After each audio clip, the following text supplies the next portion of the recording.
यहाँ चाहिँ कहाँ बस्नुहुन्छ सर? म आज गौशालाको धर्मशालामा बस्छु। ए तपाईँ कोठा लिएर बस्नु भएन है? छैन, कोठा लिएर बसेको छैन। ए अनि यो आज 20-21 दिन भइराख्दाखेरि चाहिँ तपाईँको आर्थिक रूपले चाहिँ कति पैसा खर्च भयो? हजुरलाई कति गाह्रो छ सर? पैसा त धेरै खर्च भयो, तर गौशालामा चाहन्छन् पैसा लिन्छ, 200-300 लिन्छ। खाना पनि त्यही खान्छु अनि बस्छु। म जस्तो अपाङ्ग भएर पनि म दुई शब्द बालबालिकालाई सिकाउन चाहन्छु, कोसिस गर्छु र सिकाउँछु पनि। मलाई गर्व लाग्छ। म गाली खाना नपरोस्, म दुई घाँसको थोरै खाएर म चाहिँ विद्यालयमा पुग्न तर्ख रहन्छु। मेरो घरबाट 8 किलोमिटर टाढा छ। म डाँफेमा अथवा टेम्पोमा गएर ठाउँको नाम छ सखुवा चौक, जुन कि गौरबाट चौपुरसम्म जोड्ने बाटो छ। बस जान्छ पनि र त्यहाँबाट म पैदल 30-35 मिनटसम्म पैदल हिँडेर म विद्यालयमा पुग्छु। त्यही पनि 1 मिनट लेट हुँदा प्रहरले मलाई जिस्काउँछ, हेला गर्छ, किन समयमा आउनु भएन। त्यो सामान पाउने जो अधिकार छ पाएको त्यो किताबमा मात्रै सीमित छ। अफिसमा जाँदा त्यो मानौँ न 10-20% कुनै दयालु कर्मचारी हुन्छ, त्यो मेरो काम छिटी गरिदिन्छ, बाँकी अटेरी गर्छ। सर तपाईँहरू चाहिँ कहाँबाट हुनुहुन्छ सर? रौतहट जिल्ला। तपाईँ चाहिँ? हामी पनि रौतहट जिल्लाबाट हो। तपाईँहरू दुईजना एउटै विद्यालयबाट हुनुहुन्छ सर? होइन, फरक फरक विद्यालयबाट है। तपाईँहरू अलिक विशेष क्षमताको भन्छु म है, विशेष क्षमताको व्यक्ति हुनुहुन्छ, गुरु हुनुहुन्छ। तपाईँहरूलाई आन्दोलन आज 20औं दिन चलिरहँदाखेरि आन्दोलनमा यसरी उपस्थित भइरहँदाखेरि कति मुस्किल भइरहेछ तपाईँलाई? धेरै गाह्रो छ, धेरै गाह्रो छ, असहनीय गाह्रो छ है। तपाईँ जस्ता व्यक्ति अनि दुधे बालक लिएर आएका व्यक्तिहरू, शिक्षकहरू, धेरै व्यक्तिहरूलाई चाहिँ गाह्रो छ कि सर है? त्यो गाह्रो सरकारले बुझ्नुपर्ने हो नि। तपाईँलाई के लाग्छ, किन बुझ्दैन? सरकार घमण्डी छ कि अटेरी गर्छ कि?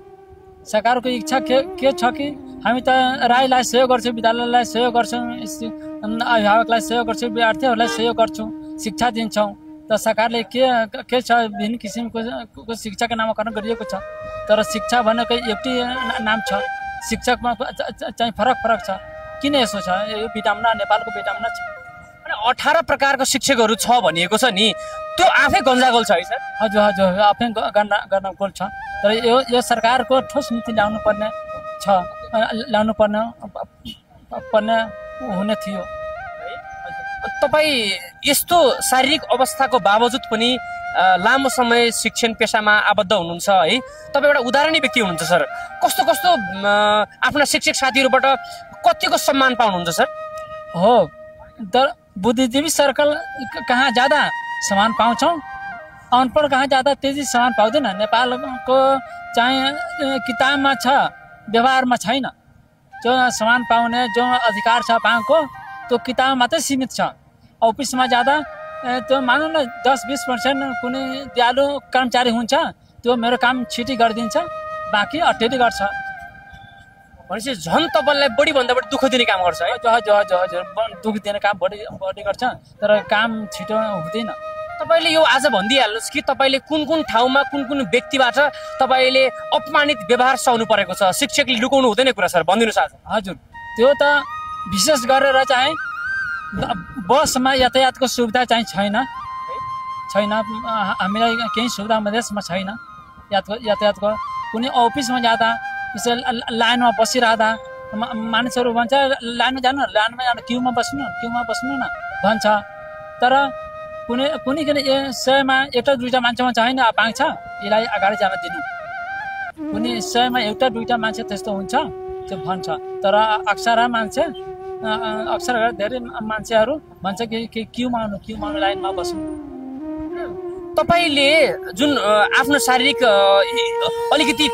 अलिकति कमजोरताका बावजुद पनि तपाईँले शिक्षण पेसामा आबद्ध हुनुहुन्छ नि, यो बौद्धिक जमात हो तपाईँहरू भनेको त। लाखौँ करोडौँलाई शिक्षा दिने शिक्षित व्यक्तित्व हो नि त। अनि तपाईँलाई कस्तो लाग्छ आफैलाई चाहिँ, म यस्तो भए पनि म धेरै विद्यार्थीलाई पढाइरहेको छु, धेरै विद्यार्थीलाई ज्ञान दिइरहेको छु भन्ने कुरामा आफूलाई चाहिँ कस्तो लाग्छ तपाईँलाई? म शिक्षा दिँदा म आफूलाई म गर्व ठान्छु। म जस्तो अपाङ्ग भएर पनि म दुई शब्द बालबालिकालाई सिकाउन चाहन्छु, कोसिस गर्छु र सिकाउँछु पनि।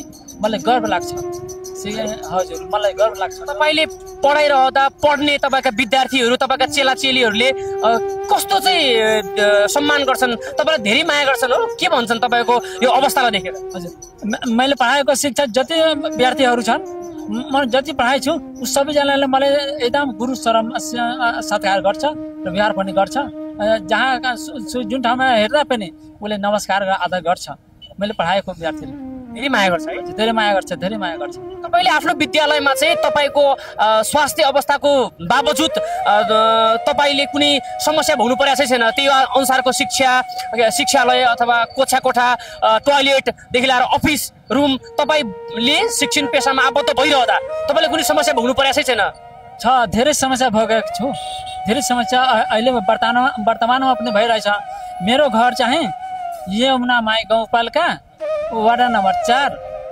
मा छ र मेरो विद्यालय चाहिँ माधव नारायण नगरपालिका वडा नम्बर 5 मा छ जिल्ला रौतहट छ मेरो घरबाट 8 किलोमिटर टाढा छ म डाँफेमा अथवा टेम्पोमा गएर ठाउँको नाम छ सखुवा चौक जुन कि गौरबाट चौपुरसम्म जोड्ने बाटो छ बस जान्छ पनि र त्यहाँबाट म पैदल 30-35 मिनटसम्म पैदल हिँडेर म विद्यालयमा पुग्छु त्यही पनि 1 मिनट लेट हुँदा पुराले मलाई जिस्काउँछ हेला गर्छ किन समयमा आउनु भएन किन समयमा आउनुपर्ने थियो भन्छ म त्यो सबै कुरालाई सहेर म समयमा एक छाक कम खाएर म छिटो नै गएर गाडी समाचार पहिला हिँड्नुपर्छ म समयमा पुग्छु र हेड सरको र अरू कुनै सरको म चाहिँ आवाज सुन्न चाहन सक्दिनँ म सधैँ चाहिँ 10 बजे पुग्छु अनि 4 बजेसम्म ड्युटी गरेर म आफ्नो घर रातिमा म जति समय 4 बजेपछि म जति बेलासम्म घर पुग्छु त्यो मेरो को लागि कारण छैन तर 10 बजे पुग्नु मेरो लागि धेरै बाध्यता छ कठिनाइ छ फर्किँदा तपाईँलाई कुनै समस्या छैन किनकि जुन बेला घर फर्किने भयो तर तपाईँ अफिस टाइममा पुग्नुपर्छ भन्ने कुराले तपाईँलाई धेरै तनाव हुन्छ किनकि गाली खान नपरोस् भनेर है हजुर हजुर म गाली खान नपरोस् म दुई घाँसको थोरै खाएर म चाहिँ विद्यालयमा पुग्न तर्ख रहन्छु है हजुर हजुर जस्तै तपाईँको यो सम्मान नित काम जुन छ नि तपाईँले जुन शिक्षण पेसामा आफूलाई यसरी व्यस्त बनाउनु भएको छ यति राम्रोसँग तपाईँ इमान्दार भएर पढाउँदै हुनुहुन्छ आफ्नो बालबच्चालाई हो कि आफ्ना चेलाहरूलाई तपाईँको आँखामा देखिरहेछ कि तपाईँको मेहनत कति छ भनेर एकदमै सम्मान छ सर तपाईँलाई हाम्रो एकदम सम्मान छ सर तर मेरो गाउँका अभिभावकहरूबाट केही दुःख छैन विद्यार्थीहरूबाट केही दुःख छैन कोसँग त्यसो भए म पढाउने जुन विद्यालय छ त्यो विद्यालयका जुन अभिभावकहरू छन् त्यहाँबाट म केही दुःख पाइरहेको छैन उहाँले भन्छ राम्रो सर हुनुहुन्छ आउँछ पढाउँछ एक मिनट लेट भयो भने केही हुँदैन केही हुँदैन उसलाई हाजिर गर्न दिनु पढाउन दिनु अभिभावकबाट म प्रेरणा पाउँछु र तपाईँले आफ्नो यो स्वास्थ्यको प्रतिकूलताको बावजुद गरेको यो कन्ट्रिब्युसन तपाईँले शिक्षा क्षेत्रमा पुर्याएको योगदानप्रति धेरै सम्मान छ सर एकदम सम्मान छ हामी मिडियाकर्मीको तर्फबाट तपाईँलाई धेरै धेरै सम्मान छ सर किनकि तपाईँको मेहनत तपाईँको आँखामा देखिरहेको छ कर्म गर्दै जानुहोस् तपाईँलाई धेरै धेरै शुभकामना छ सर है र धेरै धेरै शुभकामना छ अनि तपाईँले कुन विषय पढाउनुहुन्छ सर म अङ्ग्रेजी पढाउँछु प्राइमेरी लेभलसम्म भनेपछि अत्यन्तै खुसी लाग्यो सर तपाईँको मेहनत देखेर तर तपाईँको दुर्बलतालाई देखेर कसैले मजाक नबनाओस् हामी त्यो चाहन्छौँ है सर हजुरलाई पनि धन्यवाद त्यसको लागि हजुरलाई धन्यवाद मजाक नबनाओस् भनेर के भन्न चाहनुहुन्छ तपाईँलाई दुःख झनमाथि झन दुःख भइरहेछ सरकारलाई चाहिँ अन्तिममा चाहिँ के भन्न चाहनुहुन्छ सर मेरो इच्छा छ म यो आन्दोलनमा गर्न आएछु म अपाङ्ग छु हामीलाई थाहै हुनु पर्यो थाहै र सेवा सुविधा हुनु पर्यो र घर पाएक हुनु पर्यो हामीलाई त्यो कुनै सरको प्रको आवाज 1 मिनट ढिलो हुनको लागि आवाज नसुन्न नपरोस् भनेर म आफ्नो घर पाएक गाउँको विद्यालयमा चाहिँ कार्यरत हुन चाहन्छु आवाज हुन चाहन्छु र थाहै पनि होस् हामीको जीवन जीविका चलोस् भन्न म सरकारसँग अनुरोध गर्दछु तपाईँलाई घरदेखि विद्यालय जान कति समय लाग्छ सर म त 8:30 बजे तयारी भइ नै सक्छु 8:30 बजे खाना साना खाए ड्रेस लगाएर तयारी हुन्छु, चौकमा आउँछु, चौकमा पर्खन्छु, डाँफी आउँछ अथवा टेम्पो आउँछ, बस त चढाउँदैन भन्छ अपाङ छ भाडा दिँदिन होला कि म भाडा अगाडि नै राखेको हुन्छु, उसले माग्न दिँदिन, आफै दिन्छु भाडा। त सरकारले 50% छुट दिएको छ, तर म 100% नै भाडा दिन्छु। तर बसले चढाउन मान्दैन त्यसमा। बसको संस्थामा जुन सङ्घ छ 2-3 चोटिमा गएर त्यहाँ भन्छ कि त्यहाँ निकायवाला चाहिँ प्रशासन छैन, यो छैन ऊ छैन, हुँदैन जानु।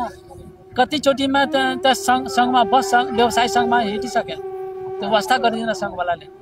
तपाईँ शिक्षक भएको भएर तपाईँले आफ्नो आवाज बुलन्द पार्नुभयो, आवाज दिनुभयो अथवा अन्याय भइसकेपछि तपाईँले कुरा गर्न खोज्नुभयो, तर पनि तपाईँलाई अझै पनि कुनै पनि सार्वजनिक यातायातमा चढाउँदैन त्यसो भए? चढाउँदैन।